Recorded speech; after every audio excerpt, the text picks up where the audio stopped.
पांचवें चरण में बिहार में 5 सीटों पर मतदान हुआ था, जिनमें सारण लोकसभा सीट भी था। सारण लोकसभा सीट पर 20 मई को मतदान हुआ था और इस मतदान के दौरान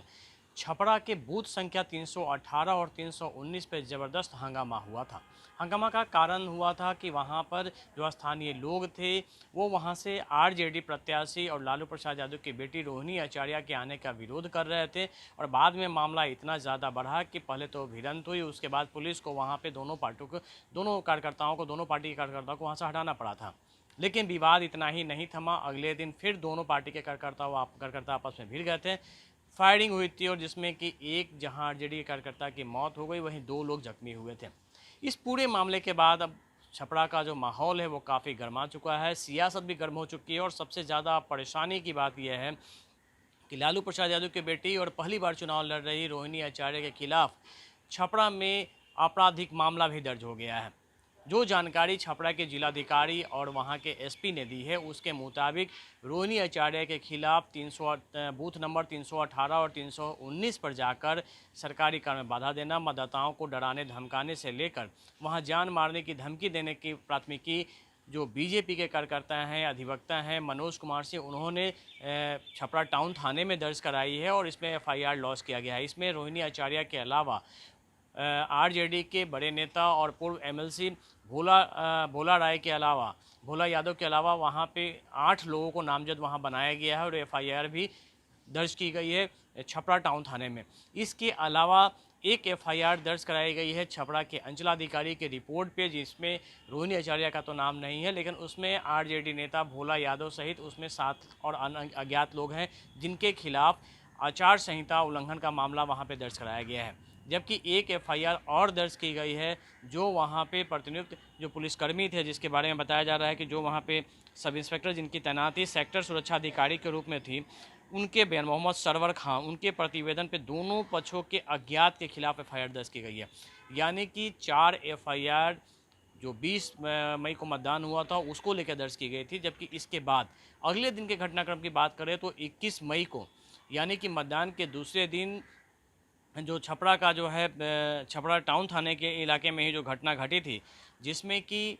कुछ लोग वहाँ पे चाय दुकान पे बहस हुई थी और बहस के बाद वहाँ पर जो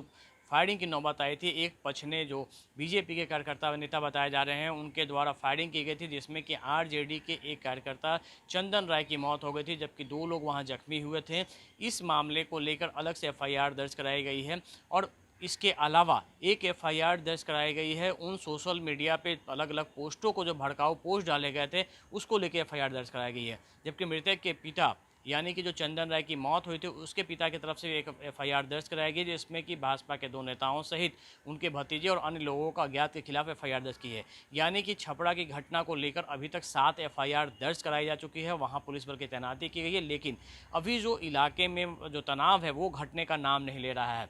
जिलाधिकारी और एसएसपी ने आज भी वहाँ पे बताया है कि वहाँ पे जो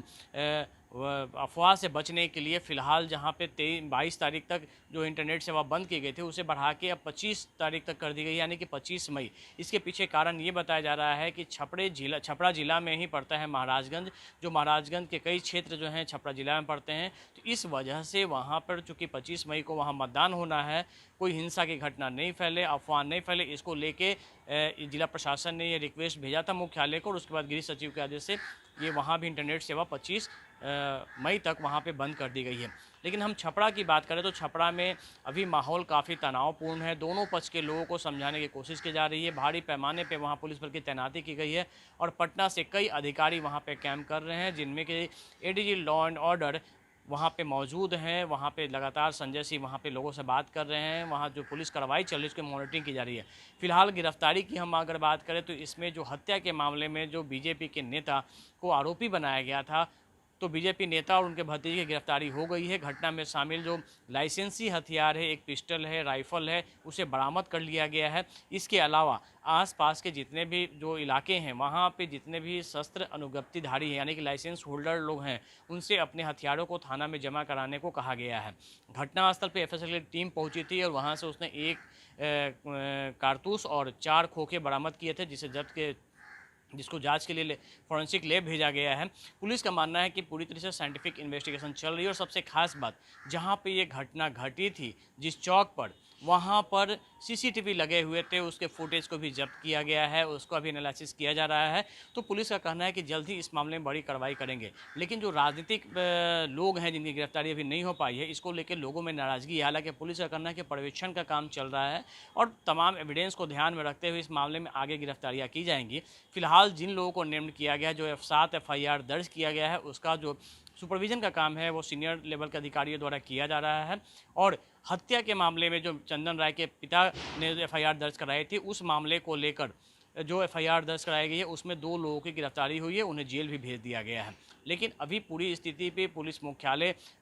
नज़र रख रही है और साथ ही चुनाव आयोग ने इस पूरे मामले में रिपोर्ट मांगी थी, वो रिपोर्ट उन्हें दे दी गई है। जो कार्रवाई की गई थी उसकी भी जानकारी उन्हें दी गई है। जो टाउन थाने के थानेदार थे, जिन पर प्रथम दृष्टया जिनकी लापरवाही सामने आई थी, उनको भी निलंबित कर दिया गया है।